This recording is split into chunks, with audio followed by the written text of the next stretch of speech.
அவர் ஒரு பாஸ்டர். அவருடைய அவர் வந்து பேசுகிறார். அவர் பேசுகிறாரு, அவர் மனைவி பேசுகிறாங்க. அவங்களுக்கு பிரசங்கம் பண்ணாங்க. நம்ம ஐக்கியத்தில் உள்ள வாலிபர்களை கூட நான் கூப்பிட்டு நம்ம கூட்டத்தில் அவங்க பாஸ்டர்ஸ், அவங்களுக்குரிய பிள்ளைகள்லாம் இருக்கிறாங்க. அவங்கெல்லாம் நகை போட ஆரம்பிக்கிறாங்க. நகை போடாமல் கல்யாணம் பண்ணுறாங்க. அவங்களுக்கு வந்து பேச அவங்க பேசுவாங்க. அவங்க மாறினாங்க, அந்த சப்ப நீங்கள் என்ன படிச்சிருக்கீங்க? அவங்க நம்ம அந்த ஐக்கியத்தை கொண்டு வருவதில் அந்த எடை துணி தைக்கிறதுலோட எடையை பார்த்தீங்கன்னா அந்தந்த லைனில் கரெக்டாக இருக்கும். அப்படி கர்த்தருடைய வருகைக்கு ஆயுதப்படணும். கர்த்தருடைய நாளுக்கு இன்னும் ஆயுதம். அதில் நீங்கள் தெளிவாக இருக்கணும். அந்த நிலையில் இந்த 14ஆம் தேதி எதுக்காக ஜெபம் விசேஷமாக வாலிபர்கள் சபையில் இருக்கிறவங்க ஜெபம் பண்ணுங்க. விசுவாசிகளுடைய பிள்ளைகள் வேற பிள்ளைகள்லாம் இருக்கிறாங்கன்னா அவங்கள இந்த கூட்டிகிட்டு வந்து அனுப்பி விடுங்க. அதற்கு ஒரு இந்த காலம் பயங்கரமான காலம். உங்கள் மகன் எங்கே இருக்கானா, ஆஸ்திரேலியாவில் இருக்கான், அவங்க மகா எங்கே இருக்கானா, அமெரிக்காவில் இருக்கு. இப்படி சொல்லக்கூடிய காலம். அதனால் எல்லாத்துலேயும் ரொம்ப பொறுமையாக உழைத்து செய்யுது. நான் இப்போ கூட தான் ஒரு சாட்சி அமெரிக்காவில் இருக்கிறது நிறைய பேர் இருக்காங்க. அவங்க அங்கே இருக்கிறதுனால இன்டர்நேஷ்னல் சர்ச்சில் வந்துடுவாங்க. இன்டர்நேஷ்னல் சர்ச்சுன்னா நம்ம என்னது இருக்குது, நமக்கு ஃபேஸ்புக்கில் இருக்கிறத யூடியூப்பில் போட்டாங்க. இப்போ அதுக்கு முடியல, ஃபேஸ்புக்கில் மட்டும் போயிட்டுருக்கு. அதை பார்க்குறவங்க பார்ப்பாங்க. அதில் நமக்கு கமெண்ட்ஸ் இருந்த வேலைலாம் கிடையாது. நமக்கு இருக்கிற ஒரே காரியம் ரட்சிக்கப்பட மனந்திருந்து இயேசு விடணும். இதுதான். அப்படி வருகிறது. மற்றவங்க அப்படி தானே செய்கிறாங்க. சிலர் அதை பிஸ்னஸ் ஆக்கிட்டாங்க. அதனால் சுவிசேஷமே பிஸ்னஸாக போச்சு. அதனால் ஒரு எஃபெக்ட் மனந்திருப்பது இல்லை, ஆவி இருக்கு. கடந்த நாட்டில் ஒரு அருமையான போதகர் வந்து செய்தியை கொடுக்கும்போது ஒரு வார்த்தை சொல்கிறார். ரொம்ப தென்னிட்ட பணியான போல இருந்துச்சு. என்ன சொன்னார்னா, இன்னைக்கு நிறைய பேர் ஆவியை பெறுகிறாங்க, ஆனால் அவங்க இருதயத்தில் பரிசுத்தாவி இல்லை அப்படின்னு சொன்னாங்க. அதை சொன்னது அழகான ஒரு வசனம். என்னை விசுவாசத்தினுடைய உள்ளத்திலிருந்து ஜீவற்றில் உள்ள நதிகள் ஓடும். விசுவாசம் சரியில்லை. மாம்சமானை அவர்களை நாளையை ஊற்றுவேன் கேட்டு மாம்சிகமாக சில போயிடுறாரு. ஆணையில் இருந்தால் தானே அகப்பையில் வரும், உள்ளத்தில் இருந்தால் தானே வெளியே வரும். தேவ அன்பு நமக்கு தந்தரப்பட்ட பரிசுத்த ஆவியினால் தேவ அன்பு நம்முடைய இருதயங்களில் ஊற்றப்பட்டிருக்கிறபடியால் இந்த நம்பிக்கை நம்மை வெட்கப்படுத்தாது. நம்ம உள்ளத்தில் அந்த தேவ அன்பு இருந்துச்சுன்னு சொன்னால் நான் பேசுறது ஆவி பிரியங்கள் எந்த வசதிக்காரங்களுக்கு பரிசுத்தாவியை பெற்றுக்கொண்டதான் நிலையில உள்ளத்துல பரிசுத்தாவி இருந்தா தேவ அன்பு இருக்கும். ஒருவன் என்னிடத்தில் அன்பாயிருந்தால் அவன் என் வசனத்தை கை கொள்ளுவான். வசனத்தை கை கொள்ளுதான் மக்கள் மேல எதிராளி ரொம்ப கண்ணுங்கிறதுமா இருப்பான். ஆகையினாலே சொல்லப்பட்டிருக்கிறது, உனக்கு கொஞ்சம் வருகிறது என் நாமத்தை மறுதலியாதபடி என் வசனத்தை கை கொண்டபடியால் உனக்கு முன்பதாக திறந்த வாசலை வைக்கிறேன். சத்தியம்னா நமக்கு உள்ளுக்குள்ள இருக்கணும், இருதயத்தில் இருக்கணும், தேவ அன்பில் இருக்கணும். எல்லாம் ஒன்று 2 வார்த்தைகளை சொல்லிட்டு போகிறேன். நீங்கள் இன்னும் ஆராய்ந்து பார்க்கணும், வேத வாக்கியங்களை ஆராய்ந்து பார்க்கணும். சத்தியத்தை இப்போ நீ கேட்கணும். பலவிதமான காற்றுகளினால் அடிக்கொண்டு போகக்கூடாது. காற்று அடிக்கும், நம்ம நிற்க வேண்டிய இடத்துல நிற்கணும். நம்மளை வாடி போகக்கூடாது. அப்போ நம்ம சரியில்லைன்னு இருக்கும். அதனால அதனால் ஜெபம் பண்ணுங்க. அதுக்காக இவ்வளோ பேச வேண்டியது, இவ்வளோ நேரம் போயிட்டு ஒரு சிலர் இந்த டைமை பார்த்தாங்க. அப்படி பார்க்குறதுனால நல்லது தான். இன்னும் கொஞ்சம் தெரிஞ்சுக்கணும். நான் முதல் டைமிங் பண்ணி பார்ப்பேன். ஆனால் என்னுடைய வேலைகள் எனக்கு தெரியாது. எந்த காரியத்திலையுமே நம்மளால் முடிஞ்ச அளவுக்கு உன்னை கத்தெடுக்கும்பதாக இருந்ததை விட சுத்தமான ஆண்டவர் சொன்னால் சரியாக இருக்குமா, நம்ம இறுதியுமே நம்ம குற்றவாளியாக திட்டாத அளவு இருக்கணுமா, ஓகே, நல்ல மனசாட்சியுடையவர்களாக இருக்கிறோமா, ஓகே, எதையும் கவனிக்க மாட்டேன், அவ்வளோதான். அப்படி இவ்வளோ வருஷம் நான் கடந்து வந்துட்டேன். இன்னும் கற்றுதான் தருவேன். சத்தியத்தையும் கற்றுக்கொள்ள முடியாது. கற்று நல்லவர். இன்னொரு முக்கியமான காரியம் இந்த இதில் பிபிஎஸ்க்கு படிக்க போனாங்க. இந்த மாதிரி ஒரு சில நேரம் போக முடியல. முடிவு போராட்டம் கீழ்ப்பிடிதலுக்குள்ள நடத்த முடியல. கட்டுப்பாட்டுக்குள்ள இல்லை, சபையின் கட்டுப்பாட்டுக்குள்ள இல்லை, சபையை குறித்ததான ஒரு பற்றுதல் இல்லை. ஐக்கியத்துக்கு நம்ம சொல்றாங்க எல்லாம் அதுதான் வளரும். வளர்ந்துட்டா நம்ம அம்மா அப்பா கீழ்படியுமா வேண்டாமே, அதான் வளர்ந்து சம்பாதிக்க ஆரம்பிச்சுட்டா அதை விட மோசம். அவங்களே ஆதாயம் பண்ண ஆரம்பிச்சிட்டாங்கன்னா அவங்களே ஒரு இடத்துல வாங்குறாங்க, சர்ச்சை கட்டாங்க, அடைக்கட்டும், எங்கிருந்தாலும் வாழணும். அப்படிதான் நம்ம சொல்லுவோம். ஆனால் ஒரு காரியத்தின் துவக்கத்தை காட்டிலும் முடிவு நல்லது. எல்லாவற்றுக்கும் முடிவு உண்டு. அதில் ஒரு நம்பிக்கை சரியாக இருந்ததுன்னா அந்த நம்பிக்கை வீண் போகாது. கத்த சொல்றது சரியில்லாமல் இருந்தேன்னா மூட நம்பிக்கை, அவ நம்பிக்கை, இப்படி பல காரியங்கள் போகுது. அதனால் நம்பிக்கை வைக்கும் போது பிடிச்சாலும் பிடிச்சான், புளியங்கொம்ப பிடிச்சான மாதிரி இருக்கணும். சத்தியத்தை அறிந்து கொள்ளணும். கர்த்தர்களை ஆசீர்வதிப்பார். கர்த்தர் பிபிசிக்காகவும் ஜெபம் பண்ணுங்க. பிபிசி நம்ம எவ்வளோ காரியங்கள் நமக்கு எதையும் வச்சுக்கிட்டு செய்யலை. ஒன்றுமில்லாதிலிருந்து பல ஆண்டு காலங்களாக நடத்திக்கிட்டு வரோம். ஆனால் நமக்கு வந்து தருவேன் என்று வாக்கு பண்ணி இருக்கிறார், வழி நடத்தி இருக்கிறார். அதில் இந்த அது வேறு ஸ்னேக் அண்ட் லேடர்னு ஒன்று உண்டு. அதில் கிட்டத்தட்ட 99 தான் இருக்கு. அது குருன்னு கீழே தான் பார்ப்போம். நம்ம விளையாடுவோம், நம்ம போராடுவோம். கர்த்தர் நல்ல அல்லேலூயா குறித்து போடுற அலையில கருத்தாக இருங்க, ஜெபம் பண்ணுங்க. கர்த்தரோட ஆசீர்வாதம். இந்த நாளிலுமாக கிருபையை குறித்த காரியங்களை நம்ம தொடர்ந்து கவனிச்சுட்டு வரோம். இந்த 2 நாட்கள் முதல் நாள் சொன்னது தாழ்வுள்ளவர்களுக்கு தேவன் திருவிழித்தார். அதனால தாழ்வுனா திருவு, அதை குறித்த செய்தியை எனக்கு கேட்டேன். 2வது கர்த்தருக்கு முன்னதாக தாழ்மைப்படுங்கள், அவர் உங்களை தாழ்மைப்படுவதிலையும் உள்ள வித்தியாசம். கர்த்தருக்கு முன்னால் எப்படி இருக்க, அதை குறித்து மனசாட்சி என்ன சொல்றது, அவன் இறுதி என்ன சொல்றது, அதாவது கிடைக்கே நம்ம வாட்டுக்கு போகிறோம். கர்த்தருக்கு முன்பதாக தாழ்மை கொடுக்க கர்த்தர். 3வது நம்ம பார்த்தோம் மனத்தாழ்மை அடைந்து விடுங்கள். ஏற்ற காலத்திலே உங்களை உயர்த்தி முடித்து வரத்தை இந்த இடிக்கத்தடைய கிருபையினாலே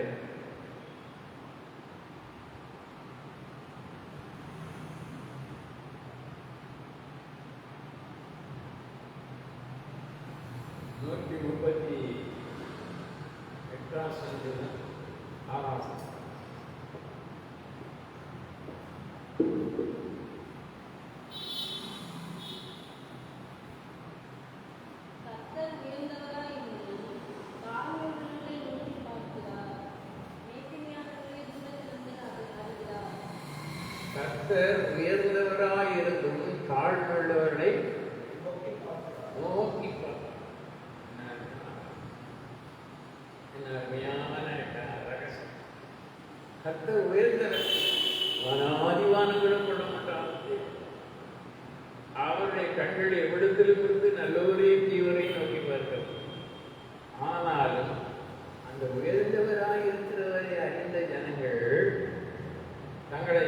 நடத்தும் போது ஒருவேளை அவர்கள் தாழ்த்தப்பட்டவர்களாக இந்த உலகத்திலே காணப்படும் போது அவர் உயர்ந்தவராயிருந்தும் என்ன செய்கிறாரா? ஆழ்மெழும். இவரோட வெறுத்து போயிருக்கலாம். நமக்கு யார் இருக்கா, நமக்கு என்ன இருக்கு? சிலர் கூட சொல்லுவாங்க, கடவுளை கூட பாருங்க, ஒரு கண்ணில் வெட்டி வைக்கார், இன்னொரு கண்ணில் சுண்ணம் வைக்கார். அவங்க சொல்லுவோம். ஆனால் அந்த சராசரி தாழ்மையுள்ள தாழ்மையான அந்த தாழ்மையுள்ளவர்களுக்கு அவருக்கு இருந்தது. அப்படி தாழ்மையுள்ளும் போது ஏற்ற காலத்தில் உயர்ந்த தாழ்மையுள்ளதான தன் நிலையை அறியும் போது அவருடைய வாழ்க்கையிலே அவருடைய பலத்தை அவர்களுடைய இன்றைக்கு நாம் பார்க்கிறதான இந்த தாழ்மை ஒரு வித்தியாசமான தன்னை தாழ்த்தின ஒரு சிலருடைய அனுபவம். விசுவாசிகளாய் இருந்து தாழ்த்தினவர்கள், தேவனை அறிந்து தாழ்த்தினவர்கள், பச்சையா சொல்ல போனா உபவாசித்து ஜெபித்தவர்கள். அல்லேலூயா. நெகேமியாவின் புத்தகம் 1ஆம் அதிகாரம் 3-4 வசனத்தை வாசிங்க.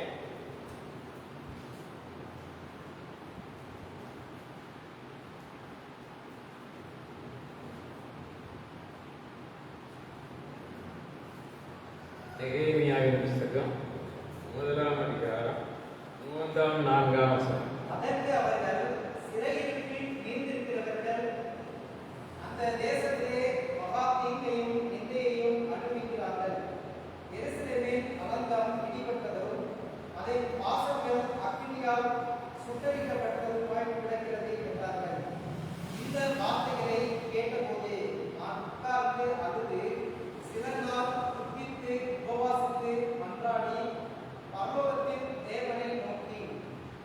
இங்கே உள்ள சம்பவம் என்னன்னா, தேவ ஜனங்கள் தேவனுடைய கோபத்துக்குள்ளான போது அவர்களுடைய நிலை நிர்பந்தமாயிருக்கு. தேவனுடைய இரக்கத்தையும் அறிந்திருக்கணும், தேவனுடைய சிக்ஷையும் அறிந்திருக்கணும், தேவனுடைய கோபத்தையும் அறிந்திருக்கணும். அப்பதான் நீ விசுவாசி.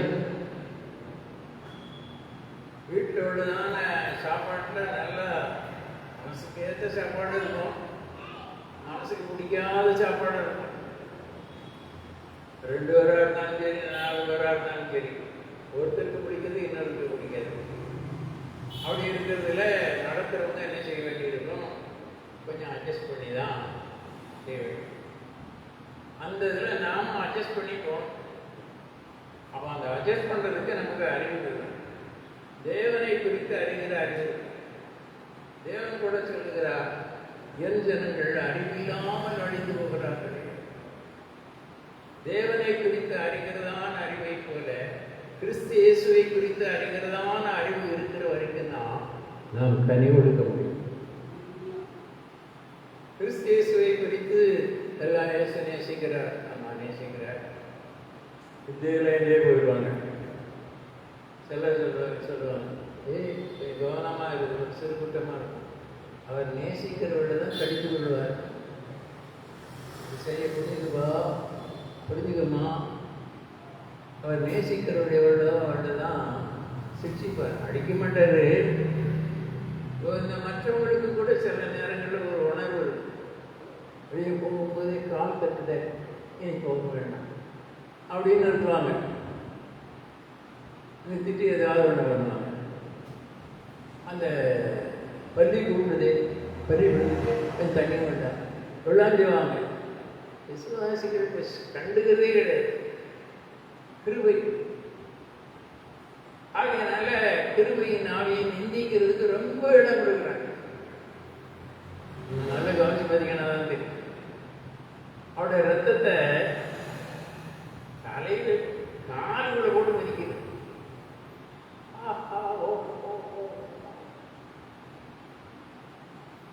படங்கடாத பக்தியாயிரு, உண்மையுள்ள தேவனவர். அப்படி இல்லைன்னா இயேசு நேசிக்கிறார். நம்ம மாம்பழ சபையில் அந்த நாட்களில் ஒரு பாட்டியம் இருந்தாங்க. விசுவாசி கம்மியெல்லாம் எடுப்பாங்க. கம்மியன்னு அந்த நாட்களில் நாங்கள் எடுக்கணும்னா மாம்பழத்தில் எடுக்க முடியாது. எம்ஜிஆர் நகரில் போய் எம்ஜிஆர் நகர் சபையோடு சேர்ந்து எடுப்போம். ஏன்னா இங்கே 10 விசுவாசி வந்தால் தான் நான் பாஸ்டர் ஆவேன் அப்படின்னு சொல்லி ஸ்தாபகத்தை சொல்லியிருந்தேன். அவரும் சரி இவ்வளோங்களை அங்கே கூட்டிகிட்டு வேணால் அங்கே எம்ஜிஆர் நகருக்கு ஆதியிலிருந்தே வெளியே உள்ள ஒரு பாஸ்டர் வச்சு தான் கம்யூனியன் மற்றெல்லாம் நடக்கும். இந்த சரித்திரத்தை சொல்லணும்னா காலம் அப்படி போய் கடைசியில் ஒரு 10 பேர் வந்தாங்க. அதுக்கப்புறம் தான் நான் அந்த மாம்பழத்தில் தான் ஆர்கனைசேஷன் பண்ணேன். அதில் உள்ள பாட்டியம்மா பக்தி உள்ள குடும்பம் வெத்திர வாழ்க்கை போட்டுட்டு இருந்தாங்க. அம்மா என்னம்மா இப்படி பண்ணிட்டு இருக்கிறீங்க அப்படின்னு நான் கேட்டேன். ஐயா பேச நேசிக்கிறார் ஐயா, இதெல்லாம் அவர் ஒன்றும் பார்க்க மாட்டாங்க. என்ன சொல்லணும்னே தெரியல. அம்மா மனசாட்சி அறிய சரியா அப்படின்னு சொல்லி விட்டுட்டு அதுக்கப்புறம் அவங்க ஓட்டத்தை நான் பார்க்கல. இந்த மாதிரி ஒரு நாள் நல்ல ஒரு தேவனுடைய ஊழியக்காரிடத்தில் ஒரு காரியத்தை பற்றி பேசும்போது சிறுவையிலேயே ஒரு குற்றம் காண்பதில்லை அப்படிங்கிற வசனத்தை வச்சு அந்த பேச ஆரம்பிச்சார். அப்படி நான் பேச முடியுமா? இருபுறமும் கருத்தான பட்டயம் சரியா பிடிக்கணும். இல்லைன்னா நம்ம கையே விட்டோம், நம்ம பேர்லேயே நியாயத்துக்கு போகிறோம்.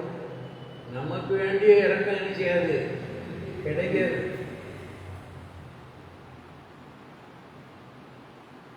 சில நேரங்களில் சில வாத்தியார் கூட என்ன செய்வாங்கன்னா, உனக்கு போய் பாடம் படிச்சு கொடுக்கணும்டா அவங்க தலையிலே போட்டாங்க. ஒன்றும் பண்ண தேவன் கூட வேதனை கொடுக்கிறார். மாடுதல் நிஜமான நீர் கழுதை தன் ஆண்டவனின் முன்னணையும் அறியும். என் ஜனங்களோ அறிவில்லாமலும் உணர்வில்லாமலும் எச்சமனை ஜபக்குன்னு போயிச்சு. எத்தனை பேர் ஜெபம் பண்ணீங்களோ கை வைத்த சொல்லலை. கொடுக்கப்படும் உங்களுக்கு கொடுக்கப்படும் காசு கொடுத்தவங்க எத்தனை பேர் ஜெபம் பண்ணீங்களோ தெரியாது, கை வைத்த சொல்லலை. கவர் வைக்கிறதுல ஒரு சிலது வேதம் வாசிக்கிறது, ஜெபிக்கிறது, மற்றவர்களுக்கு இயேசுவை சொல்றது, அதை சரியாக பண்ண உங்களை குற்றஞ்சாட்டலை குற்றமற்றவர்களாக மாற்றப்படி முயற்சிக்கிறேன். அவ்வளோதான். அதே மாதிரி பேசாம வரணும். காணிக்க காலுக்குள்ள கிடைக்கிற கல்லை பார்த்து போகண்டாமா? எப்பவும் தாண்டி போயிடலாம். எப்பமாவது கல் இடறினா என்ன போய் கவனிக்கண்டாம். சரி கர்த்தர் நல்லவன், இனி நீங்க கவனிப்பீங்கன்னு. அப்போ இந்த இஸ்ரவேல் ஜனங்களுடைய வாழ்க்கையில தேவனுடைய கோபத்தினால அவர்களை நாஸ் பண்ணிவிட்ட அப்படிப்பட்டதான நிலையில பிரஜாதிகாருடைய தேசத்தில் நெகேமியா இருக்கிறார். அவர் தன் தேசத்தின் மேல் தன் ஜனத்தின் மேல் பாசமுள்ளவராக இருக்கிறார். சில இடங்கள்ல அந்தந்த சபைகள்ல அந்த சபையை குறித்த ஒரு பாசம் பக்தி இருக்கு. பாஸ்டர் பக்தி இருக்கு. நான் சில நேரத்தில் பாஸ்டர் ரொம்ப பக்திக்கு இடம் கொடுக்கூட பயன்படுது.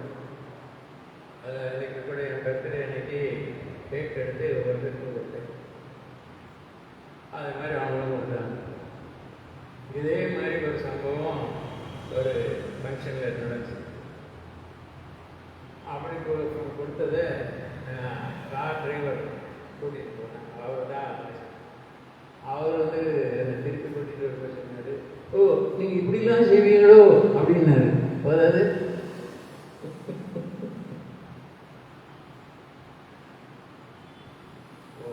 போதாத புரிஞ்சுக்கிட்டா புரிஞ்சுருங்க, புரியுதுங்க, புரியாமலே கவனிக்கணும். நெகேமியா அதை குறித்து கேள்விப்பட்டு கவனித்த போது அவனுடைய வாழ்க்கையில அவன் என்ன செய்தானா, அதை கேள்விப்பட்டு இந்த வார்த்தையை கேட்டபோது நான் அவன் உட்காந்துட்டான்.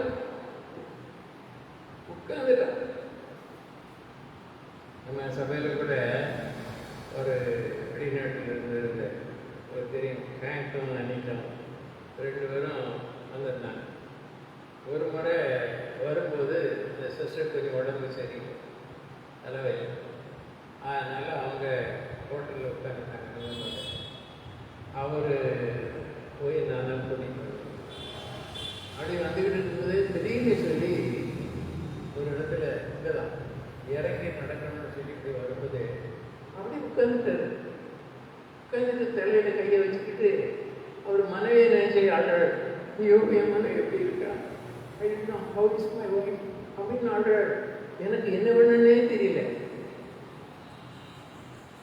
ஆசா அன்பு மற்றது அவரோட பேசி எமழிச்சு இதை கூட்டிகிட்டு வந்துட்டு இந்த பிரசங்கம் பண்ணி விட்டுட்டு திருப்பி கூட்டிகிட்டு வந்து போன உடனே honey how are you, I am okay அப்படின்னு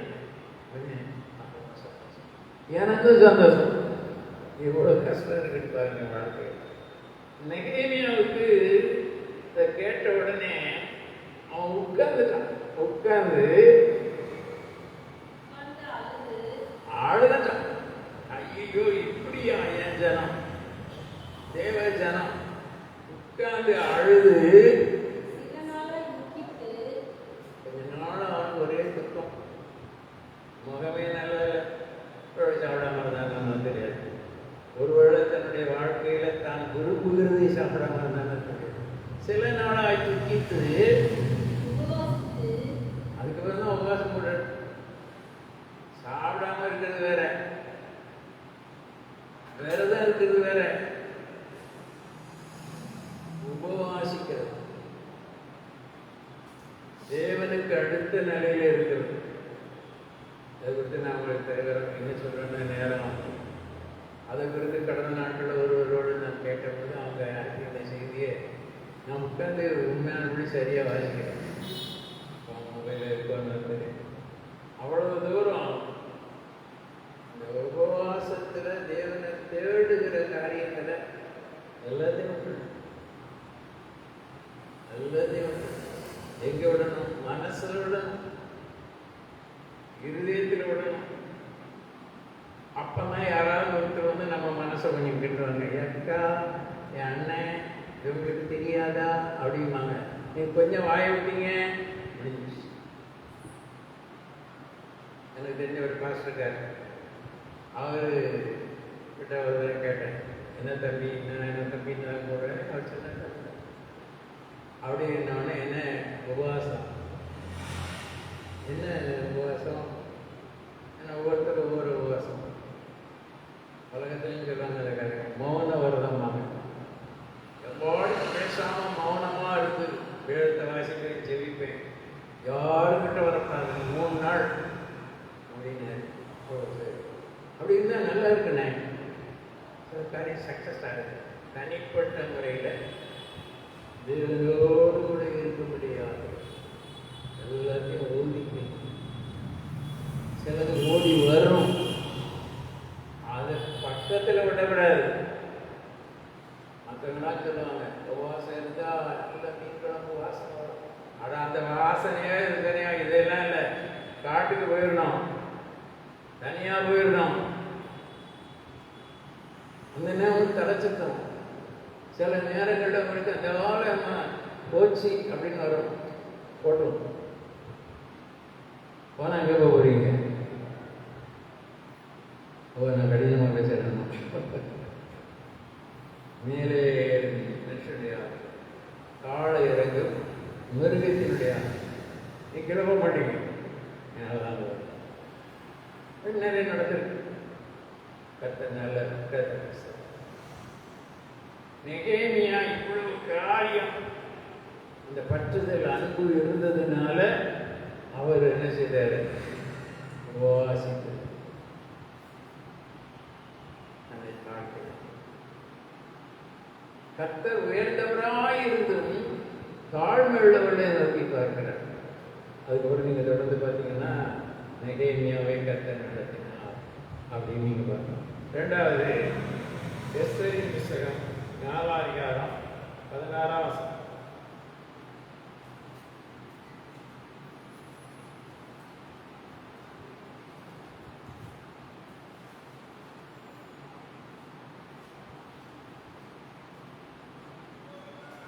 எஸ்தரின் புஸ்தகம் 4ஆம் அதிகாரம் 16ஆம் வசனம். ஆகையால் இந்த பட்டணம் கட்டப்பட்டு இதில் அலங்கங்கள் எழுப்பிக்கப்பட்டு தீர்ந்தால் நதிக்கு இப்புறத்திலே உமக்கு ஒன்றும் எஸ்தரின் புஸ்தகம் தானா? 4ஆம் அதிகாரம் தானா? இது என்ன புஸ்தகம்? பைபிள் இருக்கு. ஒருவேளை ஞான் சத்தம் உங்களுக்கு கேள்வியோ என்ன தெரியும். நீர் போய் சூசானில் இருக்கிறவர்களெல்லாம் கூடி வர செய்து 3 நாள் அல்லும் பகலும் ருசியாமலும் குடியாமலும் இருந்து பாருங்க. எஸ்தர் இப்போ ராஜாத்தி, அவளுக்கு இருந்த மேன்மை ரொம்ப பெருசு. அவ இன்னொருத்திய ராஜா தள்ளிட்டு செலக்ட் பண்ணி அவளை எடுத்துக்காரு. இந்த அளவில் அவள் செலக்ட் லேடி ஒரு பெரிய காம்படிஷன்ல வின் பண்ணி வந்திருக்கிறா. இந்த சூழ்நிலையில அவர்கிட்ட அவர் எவ்வளவு அன்பா இருப்பார். இப்போ ஒரு பிரச்சனை உங்களுக்கு தெரியும். இந்த பிரச்சனையில மொர்தெகாய் போய் சொல்றார், போய் ராஜாட்ட சொல்லு. இவர் போய் சொல்லலாம், நாங்கள் மாறாத பிரமாணம் இருக்கு. புசு மஞ்சாதியா இருந்தாலும் பிரமாணம் உண்டு. நாங்கள் நிறைய பேருக்கு அந்த பிரமாணமே தெரியல. சிலர் விட்டுதாங்க. வாழ்விலும் தாழ்விலும் சுகத்திலும் துக்கத்திலும் மரணமாய் பிரிக்கும் வரைக்கும் நான் பிறர் மதம் பாராதபடிக்கு நான் அவனை நேசித்து போஷித்து காப்பாற்றி அதெல்லாம் செய்வேன் அப்படிம்பாங்க. அவங்க போஷிக்கிற கொடுக்குறாங்களோ இல்லையோ, ஆனால் அப்படி சொல்லுவாங்க, உடன்படிக்கை பண்ணுவாங்க.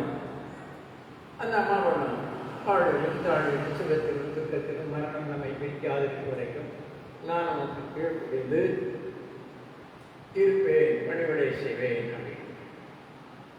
அதையும் பார்க்க முடியாது.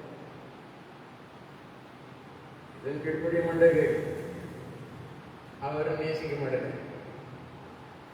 இவர் சரியா நேசித்தா அது கீழ்ப்படியும், அது சரியா கீழ்ப்படிஞ்சா சரியா நேசிப்பார். இதுதான் பெரிய தகராறு. ஆனா ஒரு சில அட்ஜஸ்ட் பண்ணி போவாங்க. சரி, அவரால் முடிஞ்சதை செய்யறது, சரி அவளால் முடிஞ்சதை செய்யறது, சோத்திரம் ஆண்டவரே சோத்திரம். இப்படி பரஸ்பரம் போகும்போது சில நேரம் இந்த பிள்ளைகளுக்கு கூட புரியுது. எப்படின்னா, அப்பா கஷ்டப்பட்டு செய்யறேன், மற்றவங்கள மாதிரி இல்லைனாலும் கூட நம்ம அம்மாவுக்கு தெரியுது. அதனால அம்மா அப்பாவை கஷ்டப்பட்டு அவரே கஷ்டப்படுறாருன்னு அவங்க சொல்றாங்க நம்மகிட்ட அப்படின்னு பிள்ளைகளுக்கு தெரியும், சொல்லவும் செய்வாங்க. அதே மாதிரி புருஷன்மார் கூட சொல்லலாம். என்ன சொல்றாங்க, ஆமாப்பா ஆமா இப்பதான் பட்டு தூங்குற மாதிரி சொல்றாங்க, பாவனை பண்றாங்க. அப்படி கூட சில பிள்ளைகள் வந்து உடனே அவர் சொல்லு, அம்மா தான் பாவனைப்பட மாட்டான், அவனே நினைக்கலாம், ஆவணப்பட மாட்டான், தூங்கி.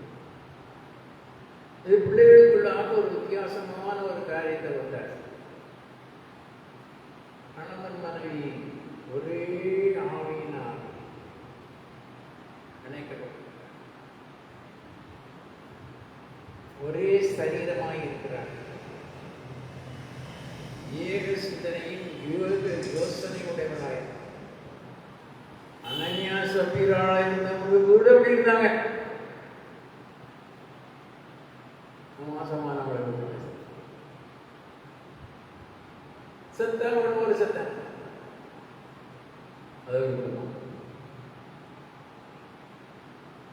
ஆக்கிலாவும் ஒரே ஒன்று போல இருந்தாங்க. ஒரு ஊழியக்காரரை என்ன செஞ்சாங்க, நடத்திட்டாங்க. அவர் தேவனுடைய பணிவுடைய ஸ்தலத்தில் பவுலப்போஸ்தலன் நடுகிறார், அப்போலோ நீர் பாய்ச்சுகிறார், தேவன் விடயம் பண்ணுகிறார். அல்லேலூயா. நம்ம ஐக்கிய சில சபைகள் அப்படி இருக்கு. கடந்த நாட்களில் ஒரு இடத்துக்கு நான் போயிருந்தேன். அந்த சபைகள் தான் போயிருக்கிறேன். அப்படி இருக்கிறதான கட்டத்தில் வா வா அப்படின்னு சொல்லி புருஷங்காரர் சொல்கிறார். உடனே மனைவி வந்துட்டு நீ செய் அப்படின்னு அதுக்கு சண்டை போடுற ஆட்கள் நல்ல ஆட்கள். நான் சொன்னேன், எஸ் சார் புஸ்தகம் ஆசிரியாமா அப்படின்னு சத்தம் கடை ஓடிடுச்சு.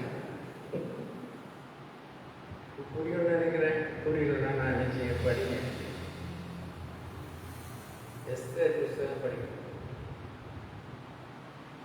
ராஜாக்களை தள்ளி ராஜாக்களை ஏற்படுத்துகிறது தேவனுடைய காரியம். இதில் உள்ள காரியம் முடியும். சரி, அதிகாரம் இருக்கும் போது உள்ள நியாயம் ஒன்று, அது சட்டுப்பட்டு செய்ய மாட்டாங்க. ஆண்டவர்களோட நியாயம் செய்யும்போது நிதானமாய் நியாயம் செய்வார். விசுவாசிகள சத்தியத்தை அறிவிக்கிறார். இல்லைன்னா வேற மாதிரி இருக்கிறவங்க புரிஞ்சுக்க, கேட்கிறவங்க புரிஞ்சுக்க. ஒரு இடத்துல தேசங்கள் அப்போ இவளுக்காக எஸ்தருக்காக முன்னாள் உபவாசம் பண்ணும்படியாக, தேவனை தேடும்படியாக அவளுடைய விசுவாசம் காரியம் எல்லாம் எதிராளிக்கு சாதகமா இருக்கு. ஆமானுக்கு சாதகமா இருக்கு. ராஜா அவர் பக்கம் இருக்காரு. இது சரித்திரத்தில் நிறைய நேரம் வரும். தானியலுடைய காலத்தில் கூட ராஜா தானியல் ரொம்ப நேசிப்பார். ஆனால் கையெழுத்து போட்டு கொடுத்துரு. கையெழுத்து போட்டு கொடுத்ததுனால கடைசியில் சிங்க கவியில் தானியல் போட வச்சிருக்கோம். இவர் அவெல்லாம் கிடந்து ஆடுவார். நிறைய காரியம் நடக்கும். எல்லாருக்கும் சத்தியத்தை பற்றி அடுத்தது நடக்கும். ஆனால் தேவன் ஒரு காரியத்தை செய்வார். அல்லேலூயா. அவர் ஒரு காரியத்தை அவரை விசுவாசித்தார். அவர் செய்கிற காரியத்தில் உண்டாகிற நன்மையை காண்பி. அப்போ என்ன நடக்கிறது என்று சொன்னால், இவ ராஜா பார்க்க போனோம்னு சொன்னால் ஒரு ஒழுங்கு இருக்கு. அதன்படியாக அவள் போய் சந்திக்கணும்.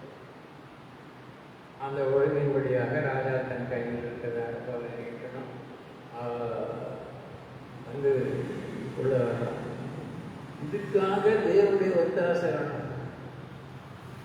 இதுக்காக தேவனை நோக்கி உபவாசம் இருக்கார். அது தான் மாத்திரமல்ல, தன்னோடு இருக்கிற தன் ஜனமாகிய தேவ ஜனங்கள் எல்லாரும். இவன் நம்ம 30 நாள் கெத்செமனே ஜெபத்தில் போட்டிருக்கிறோம். நம்மோடு இருக்கிற எல்லாரும் எல்லோரும் உபவாசம் இருப்பான். எங்கெங்கே இருக்காங்களோ தெரியாது. ஒரு சிலர்கிட்ட நான் கேட்பேன், எனக்கு கெத்செமனே ஒரு சிலருக்கு முன்னால் நானே கொண்டு போய் வீட்டில் நான் கொடுப்பேன். முடியல. அதுக்கு நிறைய ரகசியம். என்னால் முடியல. வெளியே நம்ம போகவே கஷ்டம். அப்படிப்பட்டதான ஒரு போராட்டத்தில் போராடி ஜெயம் எடுக்கணும் அப்படின்னு போராடி இருக்கிறது. அப்போ என்ன நடக்கிறதுன்னு சொன்னால், அவள் சொல்றான், அடுத்து வாசிக்கணும். நானும் என் தாதிமாரும் உபவாசம் பண்ணணும். நீங்களும் உபவாசம் இருக்கணும், நானும் பண்ணுவேன். என் கூட இருக்கிற தாதிமாரை கூட அப்படியே உபவாசம் பண்ண முடியா அந்த தரிசனத்தை கொடுத்துருவேன். எப்போ இப்படிப்பட்ட ஒரு அடி வந்திருக்கு. இந்த காலத்திலே நான் மௌனமாக இருந்தால் யூதருக்கு சகாயமும் ரட்சிப்பும் இன்னொரு இடத்துல இருந்து வந்துடும். அப்போ நம்ம முடிஞ்சு போச்சு. அதனால அது இருக்கக்கூடாது. நம்ம என்ன செய்யணும்?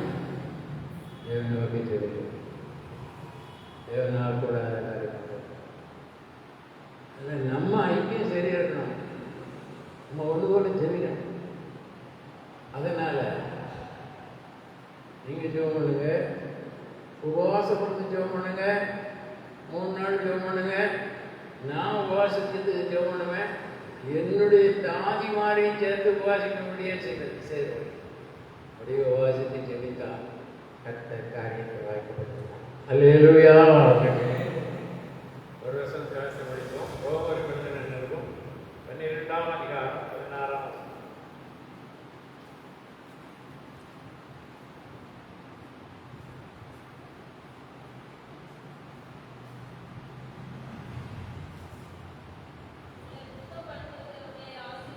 உங்களை துன்பப்படுத்துகிறவர்களை ஆசீர்வதியுங்கள். ஆசீர்வதிக்க வேண்டியதே அன்றி சபியாதீர்கள். சந்தோஷப்படுகிறவர்களுடனே சந்தோஷப்படுங்கள். ஆளுகிறவர்களுடனே அழுங்கள். ஒருவரோடு ஒருவர் ஏக சிந்தனை உள்ளவர்களாய் ஒரே அந்த ஒரே சிந்தனையில தான் ஒரு காரியத்தை ஆண்டவர் சொல்றார். அது ஒரு தாழ்மை. தாழ்மையில் அது ஒருத்தருக்கு ஒருத்தர் ஒரே சிந்தனைக்குள்ள இருக்கிறது தாழ்மை. புருஷன் மனைவியா இருக்கலாம், அக்கா தங்கச்சியா இருக்கலாம், அண்ணன் தம்பியா இருக்கலாம், சபையில் உள்ள விசுவாசிகளாக கூட இருக்கலாம், விசுவாசிகளாக கூட இருக்கலாம், தாயும் பிள்ளையமா கூட இருக்கலாம். எப்படி இருக்க வேண்டும் என்று சொன்னால் சொல்லியிருக்கணும்னா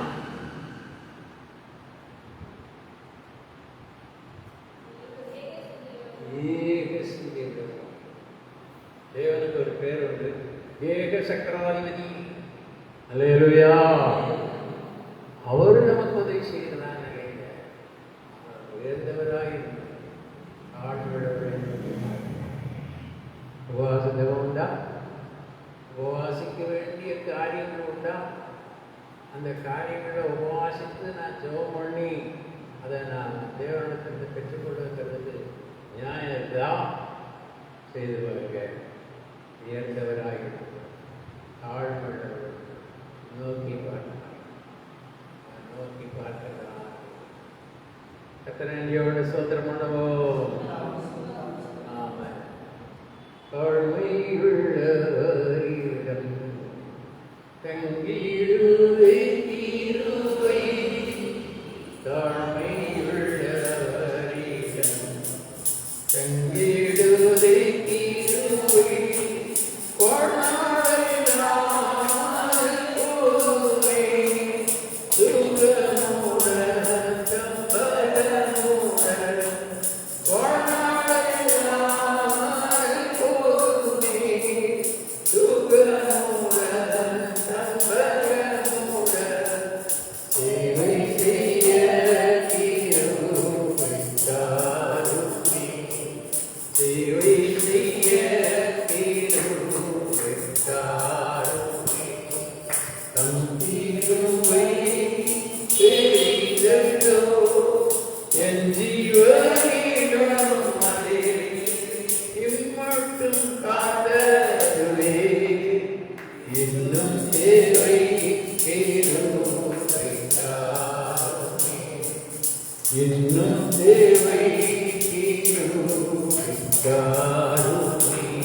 தேவை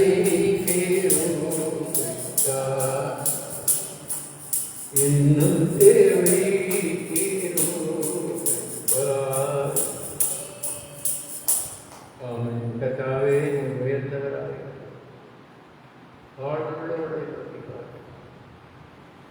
நெகேமியா தன்னைத்தாள் உபவாசித்து ஜெபித்தது நீர் ஆண்டவரே காரியத்திலே எஸ்தருடைய வாழ்க்கையிலே தன்னைத்தாள் ஆண்டவரே நோக்கி நீர் உயர்ந்தவராக ஆளுநரோடு நோக்கி பார்த்துதான் அற்புதத்தினை செய்து விதமாக கர்த்தாவே ஒருவருக்கு ஆண்டவரை ஏக சிந்தையுள்ளவராக சபைகளை காணப்படும் போது சபைக்கு தலைவராக இருக்கிறதால் உயர்ந்தவராக ஆளுநர்களை நோக்கி பார்த்து எளிய சபையும் கூட எண்ணி பார்க்கிறேன் என்று நாங்கள் எங்களையும் நினைத்தருவீர்களா இயேசு கிறிஸ்துவின் நாமத்தில் பிதாவே ஆத்துமாவே கர்த்தரை ஸ்தோத்திரி என் முழுமே நாமத்தை ஸ்தோத்திரி ஆத்துமாவே கர்த்தரை ஸ்தோத்திரி சகல நம்முடைய கர்த்தராகிய இயேசு கிறிஸ்துவின் கிருபை பிதாவாகிய தேவனுடைய அன்பு பரிசுத்த ஆவியானுடைய அந்யோன்யை மனிதர்களோடு சதா காலங்களிலும் இருப்பதாக இயேசு கிறிஸ்து